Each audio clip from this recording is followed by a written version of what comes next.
So hello, welcome back to my channel friends. तो आज अपन सीखेंगे हाउ टू रीड चार्ट्स। तो एज अ बिगनर कोई स्टॉक मार्केट में आता है तो उसको चार्ट वो कैसे रीड कर सकता है, कैसे, तो उसके लिए मैं वीडियो बना रही हूँ। ठीक है फ्रेंड्स। तो अगर कोई भी इंसान स्टॉक मार्केट मतलब मार्केट में आता है और सीखना चाहता है कि चार्ट्स को कैसे रीड करे, तो उसके लिए सबसे बेस्ट है लाइन चार्ट।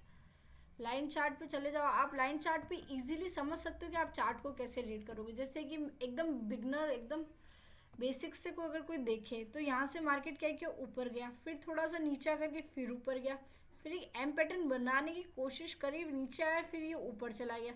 ये यहाँ से ऊपर क्यों गया? क्योंकि ये प्रीवियस टाइम पे यहीं से मार्केट गिरा था। अगर आप जोन बनाएंगे तो ज़्यादा अच्छा रहेगा अदर देन लाइन।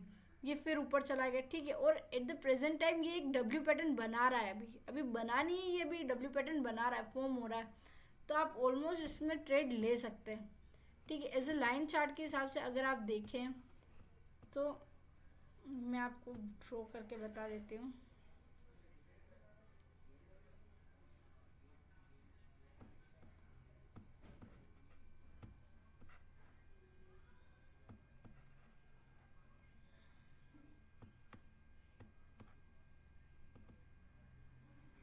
ये मैंने लाइन चार्ट में ड्रॉ किए है, ठीक है। मैं अभी बहुत दूर दूर के नहीं कर रही हूँ, पास पास की कर रही हूँ कि जितना आपको समझ में आ सके, ठीक है।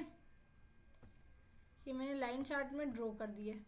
अब आप इसे समझो। जैसे ये डब्ल्यू पैटर्न बनाया है, ठीक है, डब्ल्यू पैटर्न हमें बना दिया, इसने भी कंफर्म हो गया है कि हाँ भाई यहाँ से अब डब्ल्यू बनेगा। अब यहाँ से कितना ऊपर जा सकता है, कैसे क्या कर सकता है, ये कैसे पता करें अपन? अपन को पता चल गया कि ये डब्ल्यू बन रहा है, ठीक है, पर अब अपन इसको टारगेट कितना रखें? तो सिंपलीफाई है कि जैसे जहाँ से ये डब्ल्यू बनना स्टार्ट हुआ है ना, जैसे यहाँ से लेकर के यहाँ तक टारगेट कितना रखना है, अगर आपको नहीं पता, फर्स्ट टारगेट आप ये इतना रख सकते हैं, ऑलमोस्ट ये इतना। फर्स्ट टारगेट आप इतना रख सकते, इजीली आ सकता है। आप ऐसे चार्ट्स को रीड कर सकते हैं। जैसे कि ये हायर हाई बना रहा है, ठीक है, नीचे आए, ऊपर गया, फिर गैप डाउन खुल करके, फिर ये जैसे ही गैप डाउन खुला उसके बाद ये लोअर लो बनाने लगा।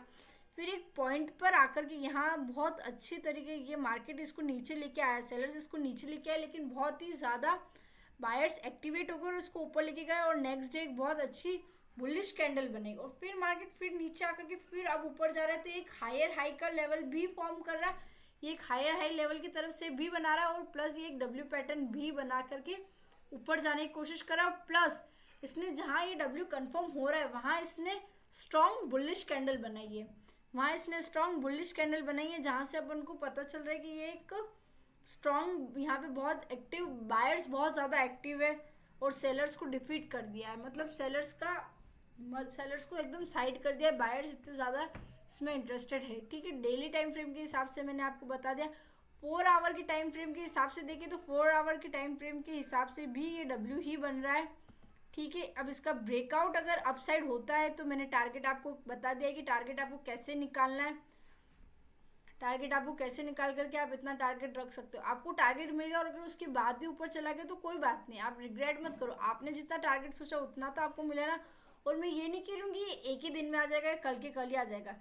ये 2 दिन में भी इतना बड़ा टारगेट आ सकता है, या इस पूरा वीक लगा सकता है, पर इतना टारगेट मिल सकता है आपको, क्योंकि ये डब्ल्यू फॉर्म हो रहा है अच्छे से, ठीक है। मार्केट थोड़ी देर साइडवेज होकर के फिर ये नीचे आया, फिर ये ऊपर गया, फिर मार्केट फिर नीचे आया, लेकिन कहीं ना कहीं सेलर्स ख़त्म हो चुके हैं और बायर्स इंटरेस्टेड है कि हाँ भाई ये बहुत ज़्यादा सस्ता हो गया, अब इसे थोड़ा ऊपर ले जाओ। और ये ऊपर ले जा करके डब्ल्यू फॉर्म कर रहा है।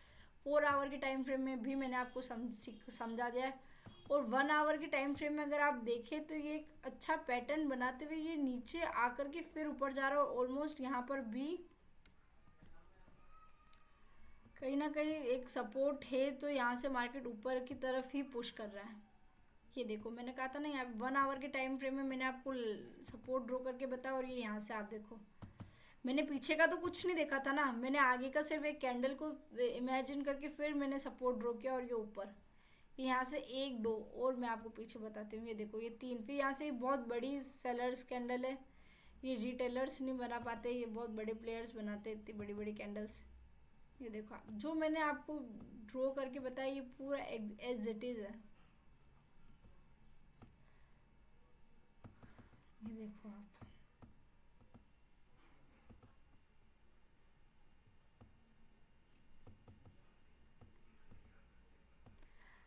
सेलर्स अभी तक इसमें एक्टिवेट नहीं है। सेलर्स इसमें जब तक एक्टिवेट नहीं होंगे जब तक ये 3319 या 18 के आसपास नहीं आ जाता। अगर ये इस लेवल पे आता है तो ही सेलर्स यहाँ से एक्टिवेट होंगे, अदरवाइज सेलर्स यहाँ से एक्टिवेट हो ही नहीं सकता है। उससे पहले सेलर्स एक्टिवेट नहीं हो सकते क्योंकि बायर्स बहुत ज़्यादा है। ठीक है, आई होप फ्रेंड्स आपको ये हल्की सी चार्ट रीडिंग समझ में आई होगी। अभी के लिए बस इतना ही। अगर आपको वीडियो अच्छी लगी हो तो लाइक शेयर कमेंट ज़रूर कीजिएगा। अभी के लिए बस इतना ही। Thank you friends.